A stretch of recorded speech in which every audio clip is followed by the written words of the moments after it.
Hi everyone, this is a demonstration of some chiropractic adjustments, full spine. Thank you to Alba here for volunteering to be the patient today.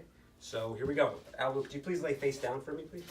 So I like to start with the thoracic spine, that's the mid-back. I just like to assess for motion, any restrictions in motion, usually the restrictions in extension. Okay, so a note for the future patients. I like to have my patients breathe in and breathe out so they can relax their rib cage.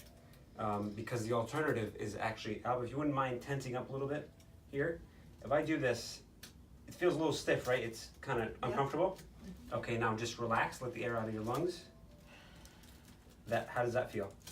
Feels Good. better? Mm-hmm. Yeah, so it's much better for you and it allows me to deliver a more effective adjustment. So go ahead, breathe in and all the way out. See, I barely had to exert any force because she was so relaxed. Okay, good. Next part I like to do, if there's no more restrictions in the thoracic spine, is to look at the lumbars. So this is a note for the students watching this. Please assess the lumbar spine. I know you'll say, oh, but the lumbar spine only has 10 degrees of motion, so I'm not going to really feel it on assessment. Just assess.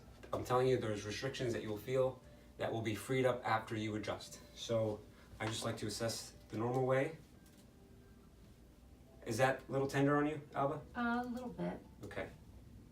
This side feels a bit more locked up on the top. I'm gonna adjust the upper lumbar vertebrae on the right and the lower lumbar vertebrae on the left for Alba. So could you lay with this side up for me, please? All right. So just the setup here. Flex the upper leg. We're going to pull this arm out a little bit so your shoulders are comfortable. Now, because I'm adjusting the upper lumbar vertebrae, I'm going to do a different adjustment. So actually, you're going to help me out with this one. I'm going to pull my arms through here. And then you're going to clamp down. So bring my, yep, perfect.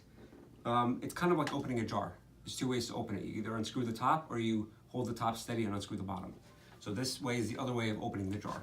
So when I tell you to, you're going to keep clamped down because I want this to be steady. I'm going to pull with this hand. Okay. Okay, so go ahead, clamp down for me. Good. On Alba here, the upper body was steady because she clamped down, and the lower half was the one that I pulled to free up the restrictions at the top. So now, if you could roll over for me to the other side. So for this side, because it's lower vertebrae, I'm just going to do the classic push move. So can you grab your elbows for me? Good.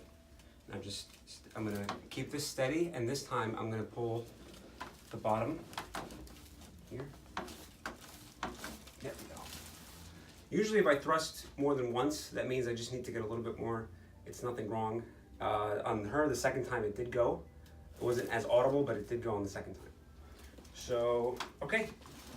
Now on to the fun part, the neck. Before I do the neck, I'm going to go on a mini ramble here. A dear friend of mine who's also a college professor shared his concerns about neck adjustments to me because he instinctively associates them with action movies where someone kills someone by rotating their neck. I'm going to tell you guys what I told him. If that was possible, I wouldn't be here. I would be an international assassin.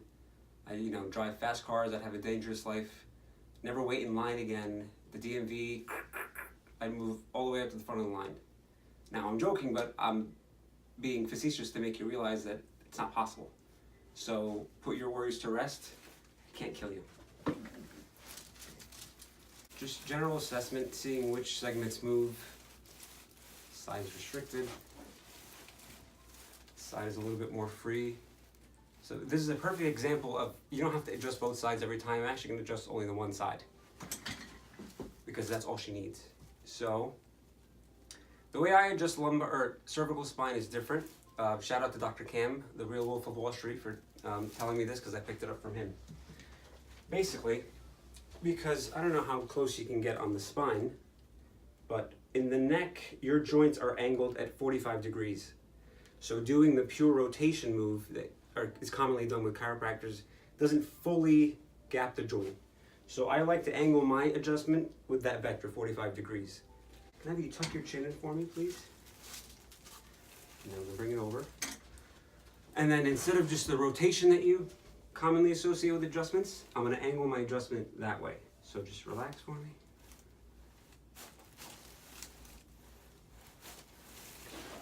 So as you can see from that adjustment, it wasn't a lot of rotation. It was just purely 45 degrees, and that felt probably more comfortable than just the pure rotation that you usually get, right? Mm-hmm. Yeah, that's because I'm going along the line of the joint.